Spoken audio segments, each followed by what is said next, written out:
Welcome to another deep dive. Today we're going on a bit of a sonic adventure. Ooh, sounds fun. Yeah, we're going to be exploring some cutting-edge research in sound computing from Arxiv. Okay. So think about being able to identify bird species just by their calls, Hmm. even in a super noisy rainforest, or Yeah. like predicting how fast sound travels underwater Oh, wow. just from checking the surface temperature. It's pretty wild. Yeah, that is wild. And that's the kind of groundbreaking tech we're diving into today. All right, let's do it. So to kick things off, we've got a couple of papers that really highlight the fusion of AI and our understanding of sound, especially when it comes to nature. Okay. Like, imagine trying to pick out a specific bird song in a rainforest, right? Right. It's like finding a needle in a haystack of sound. Yeah, it's super complex. Super complex, and traditional methods often struggled with that, You did. especially when you only have limited data to work with. Hmm. But these papers show how AI is stepping up to the plate. Okay, how so? Well, like in the insect classification research, they're using something called MFCCs. MFCCs. MFCCs, yeah, to analyze all those buzzy chirps and trills. Oh. They might sound super technical, They do. but think of it this way. They're kind of like translating the insect sounds into a language that the AI can understand. Okay. But instead of words, it uses this special code based on how our ears perceive sound. Gotcha. So it helps the AI pick up on even those teeny tiny differences between different insect calls. Wow, that's pretty amazing. So, for all of us who aren't, insect enthusiasts, Right. why should we even care about AI identifying bugs? Good question. Well, think about things like ecological monitoring Hmm. and pest management. Yeah. We could use this tech to track insect populations in real time, Okay. get a better handle on like biodiversity changes, Yeah. and even target those pesky pest species super precisely, Wow. all thanks to the power of AI and sound. That's really cool. From the rainforest, let's dive deep into the ocean. Okay.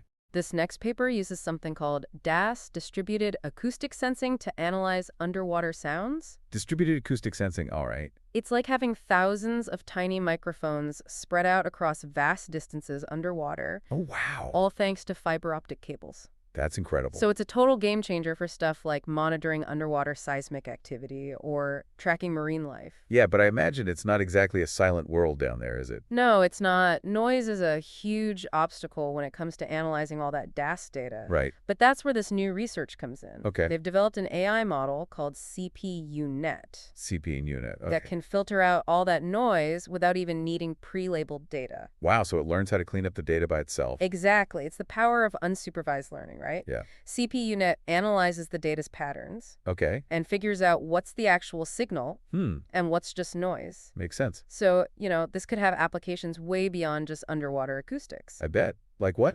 Think about any field with noisy data, like medical imaging, financial analysis, anything like that. Oh, yeah. This kind of AI-powered denoising could be huge for extracting meaningful insights from all that messy data. That's a good point. Now, let's move from the depths of the ocean to something a bit more personal. Music. All right, I like music. This next paper is all about how AI can understand our musical tastes Interesting. and recommend new tunes that we'll actually love. Okay. A lot of music recommendation systems can feel really generic, right? Oh, yeah, for sure. They just suggest stuff we already know or stuff that's like super popular. Yeah. But this new system called TalkPlay Talk play. tackles this problem in a really unique way. Okay, how so? It approaches music recommendation as a language task. A language task. Music is about sound, though. Right, but instead of just looking at genre or arse, Right. TalkPlay uses this vocabulary that includes everything. Like what? Like audio features, lyrics, metadata, even what songs usually appear together on playlists. Oh, wow, that's cool. It's like it's having a conversation about music with you to figure out your taste. Yeah. So no more endless scrolling through generic playlists. That's the dream. Right. But how does it avoid getting stuck in a musical bubble? Only recommending things you already know. Yeah, good question. Well, the cool thing is it learns end to end. Okay. It doesn't separate recommendation and dialogue like traditional systems do. Gotcha. So it's super responsive and adapts to your changing preferences. So it's like having a friend who really knows your taste in music. Exactly. That's awesome. While we're all picturing those perfect AI-curated playlists, Right. we gotta also consider the potential downsides of this tech. Okay. The next paper raises some security concern about audiovisual learning systems. Oh, like what? It highlights how vulnerable they are to these things called adversarial attacks. Adversarial attacks. Yeah, they're basically carefully crafted inputs designed to trick the AI. So like a self-driving car fooled by a manipulated road sign.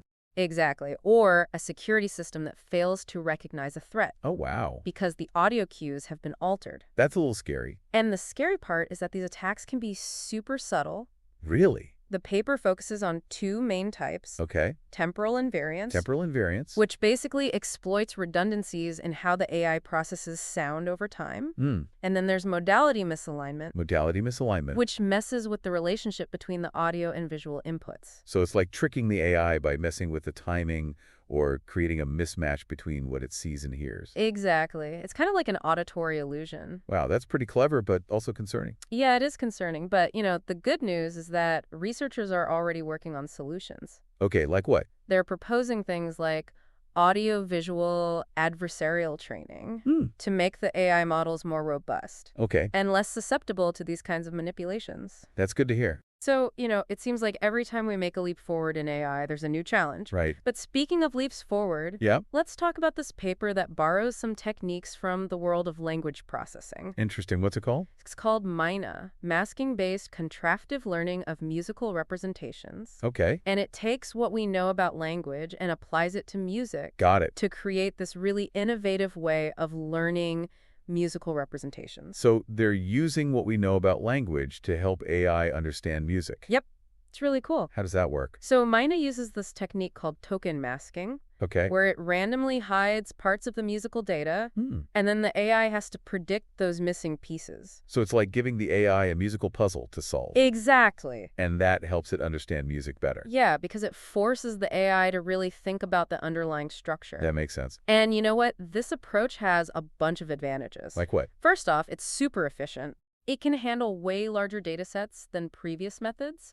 And that's really important because, training AI models can take a ton of resources. Makes sense. Plus, token masking preserves the pitch sensitivity of the music, Right. which is super important for stuff like key detection. Okay. And because it uses vertical patches of data, Yeah. it's especially good at capturing those features that help us understand musical harmony. Oh, wow. So it's not just faster, it's like more musically intelligent. Right. We might be on the edge of a musical revolution powered by AI. That would be pretty wild. What do you think? Yeah, it's really cool to see how techniques from one field can inspire breakthroughs in another. Totally. Makes you wonder what other sonic innovations are just around the corner. Yeah, it's an exciting time for music and AI. Okay, so from melody and rhythm, let's shift our focus to something just as powerful. Okay? Human emotion. Emotion. The next paper we're going to look at explores how AI can understand our feelings by analyzing both our voices and our facial expressions. Interesting. It's a really fascinating area of research. It is because it's so complex, right? Yeah, it's all about trying to capture those nuances of human emotion. Exactly. Which, can be really tricky. Yeah, Because relying solely on words or facial expressions can be misleading. for sure. Because that emotions are often expressed through this complex interplay of both. It's true. So this paper uses a really interesting approach. Oh, okay. What is it?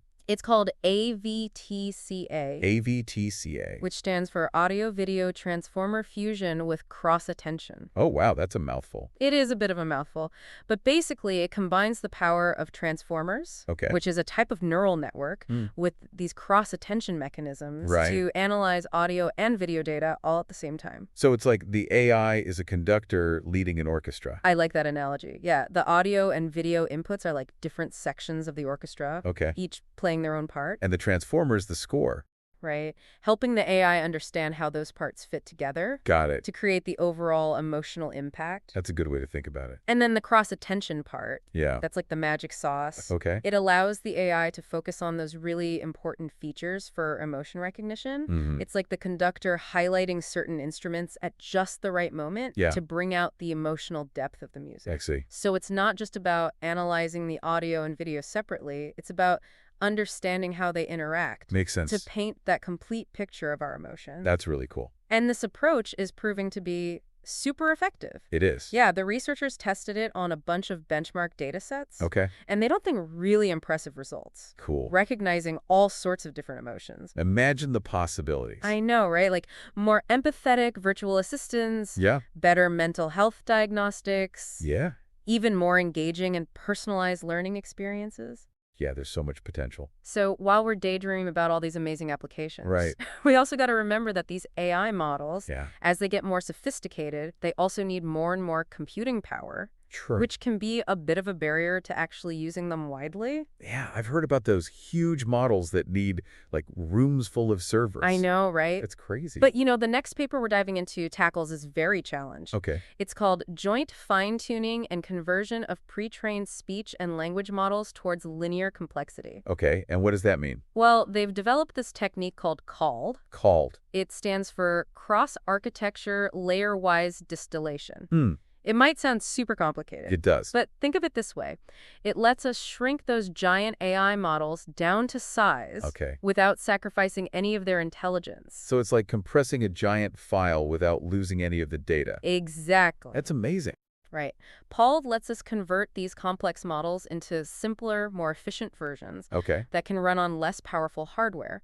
So we could use these advanced language models in more everyday applications. Yeah, like on our phones. Exactly, like on your smartphone or even embedded in devices. That would be a game changer. It would. So it's like democratizing AI, right? Yes. Making it accessible to everyone. Exactly. And the researchers have shown that CALD works across a bunch of different tasks. Like what? Things like speech recognition, language translation, even music generation. Oh, wow. It's pretty amazing how they're making this powerful tech more accessible. That's really cool. For our final dive in this part, let's head back to the ocean. Back to the ocean, all right. This last paper is about predicting how fast sound travels underwater, Okay.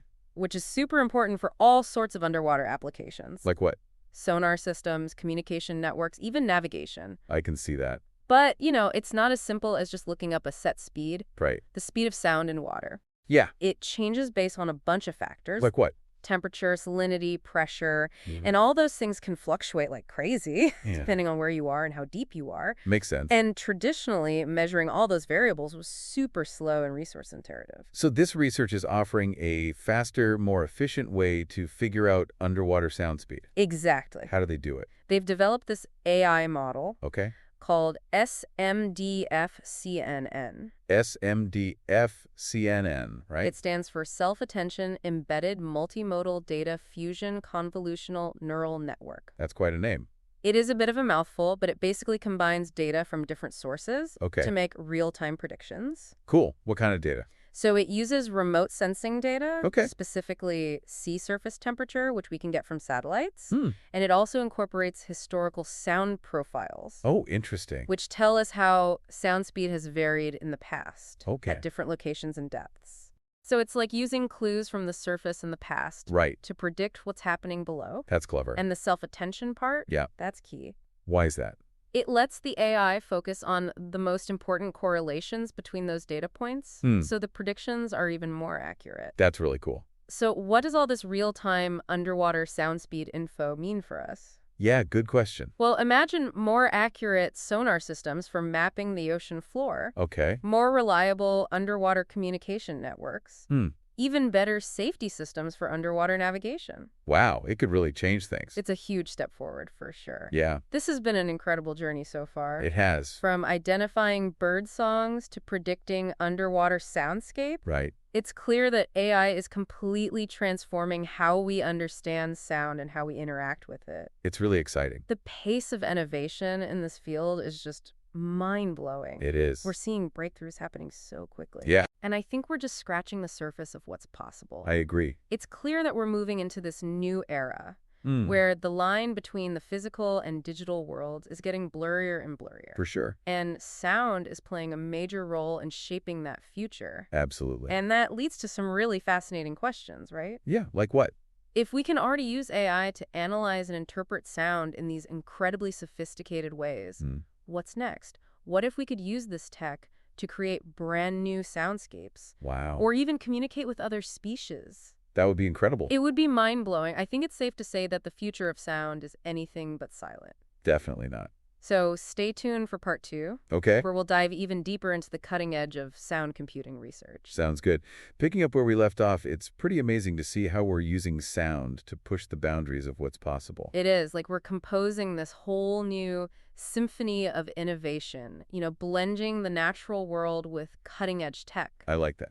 And speaking of pushing boundaries, this next paper we're going to look at, Yeah. it explores the world of large language models, Okay. those AI systems that are like revolutionizing how we interact with information. Yeah, they are incredibly powerful. They are. But they also need a ton of computing power, which can be a problem. Yeah, I've heard about those massive AI models that need, like, rooms full of servers just to run. It's crazy. Impressive, but also kind of intimidating. Right, exactly. And that's why this research is so interesting. Okay. The paper's called Joint Fine-Tuning and Conversion of Pre-trained Speech and Language Models Towards Linear Complexity. Okay.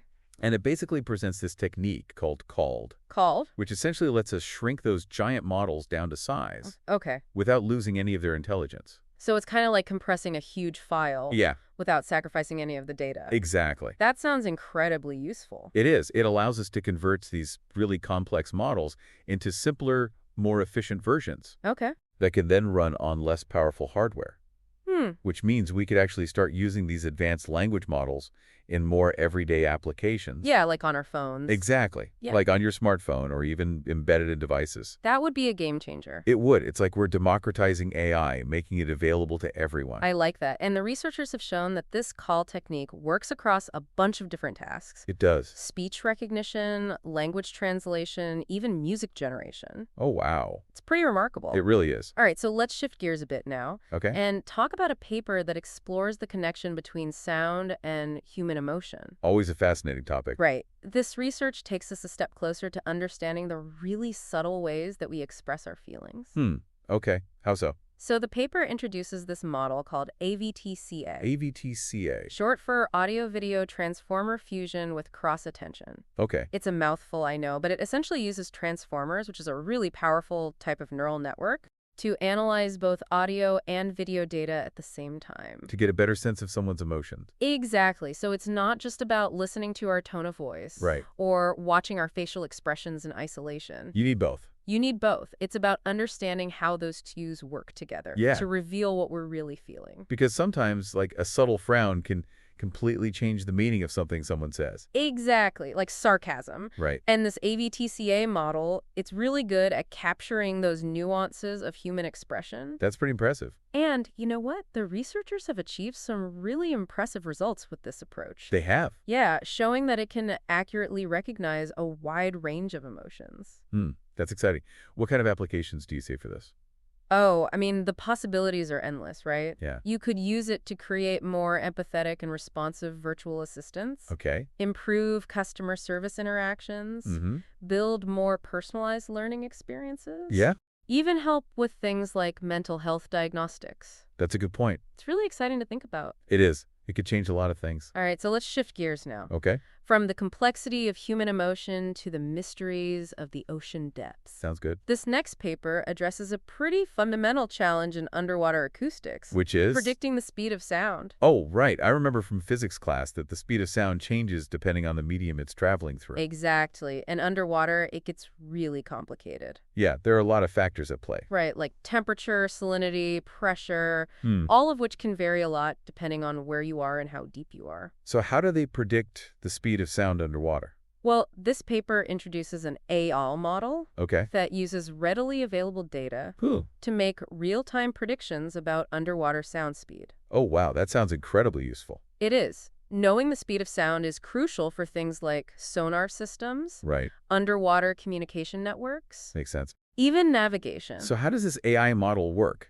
It's called SAMDFCNN, which stands for Self-Attention Embedded Multimodal Data Fusion Convolutional Neural Network. That's a mouthful. It is a bit of a mouthful, but basically it combines data from different sources to make its predictions. What kind of data?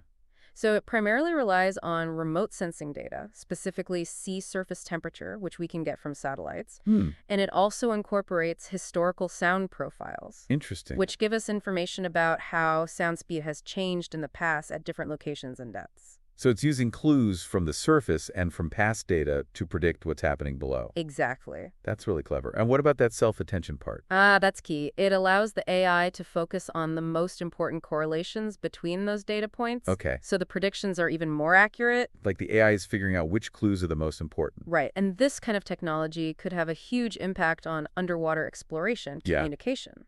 Even environmental monitoring? Absolutely. It's a great example of how AI is opening up new possibilities in a world that's always been really tough to explore. This has been quite the journey. It has. We've seen how AI is changing everything from music recommendations to underwater exploration. All thanks to the power of sound. Exactly. Sound is not just something we hear anymore. Right. It's this rich source of data that we can analyze and interpret to help us understand the world in all these new and amazing ways. And as AI continues to evolve, Yeah, we're only going to see more groundbreaking innovations. definitely. It feels like we're just scratching the surface. We are. And sound is going to be at the forefront of this whole transformation. For sure.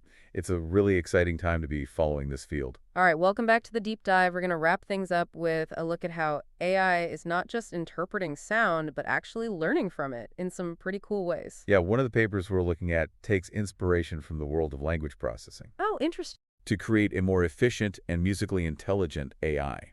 Okay, so how does it work? So the paper's called MINA, Masking-Based Contrastive Learning of Musical Representations. Okay. And it uses this idea of token masking. Token masking. Yeah, think of it like a music student practicing scales, right? But with some notes intentionally hidden. Okay. They have to use their knowledge of music to fill in those gaps. Gotcha. And that's basically what MINA does. Okay. It hides parts of the musical data, Right.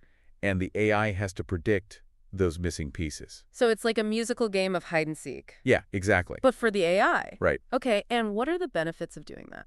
Well, first off, it's really efficient. MINA can handle these huge data sets Okay. on just a single GPU. So it's faster to train? Way faster than previous models, yeah. Okay. Plus, it keeps that pitch sensitivity of the music. Which is important for... Crucial for things like identifying the key of a song, understanding complex harmonies, stuff like that. So it's not just faster, it's like more musically intelligent. Exactly. Pretty cool. What are the potential applications for this? What could we use it for? Oh, tons of stuff. Music analysis, Okay. composition, even personalized music generation. Oh, personalized music generation. Imagine an AI that could analyze your listening habits and then make custom soundtracks for you. Oh, wow. Tailored to your mood, your activity, that kind of thing. That's every music lover's dream, right? Right, So let's move on from music now right. to human interaction. This next paper looks at how AI can understand our emotions Okay. by analyzing both our voices and facial expressions. Emotion AI. It's a really fascinating area. It is. It's like trying to get the full picture of how we express ourselves, which is more than just words. Absolutely. So this paper introduces a model called AVTCA. AVTCA. Yeah, it's short for Audio-Video Transformer Fusion with Cross-Attention. Okay. Another mouthful. Yeah, it's a bit of a mouthful, but basically it uses transformers Okay. to analyze the audio and video data together. Got it. And then it uses something called cross-attention to focus on those features that are most important for recognizing different emotions. So it's not just listening to our tone of voice or looking at our facial expressions separately. Right. It's about combining those cues Makes sense. to get a more accurate understanding of what we're feeling. Because sometimes, like, a subtle frown can completely change the meaning of what someone's saying. Exactly. It's all about context. Right. And this AVTCA model, Yeah. it's great at picking up on those little nuances. That's pretty impressive. What are some of the potential applications for this? Oh, I mean, so many. More empathetic virtual assistants, improved customer service, Yeah. personalized learning, Okay. even mental health support. That's really exciting to think about. Yeah, it is. It could really change how we interact with technology. And each other. Yep.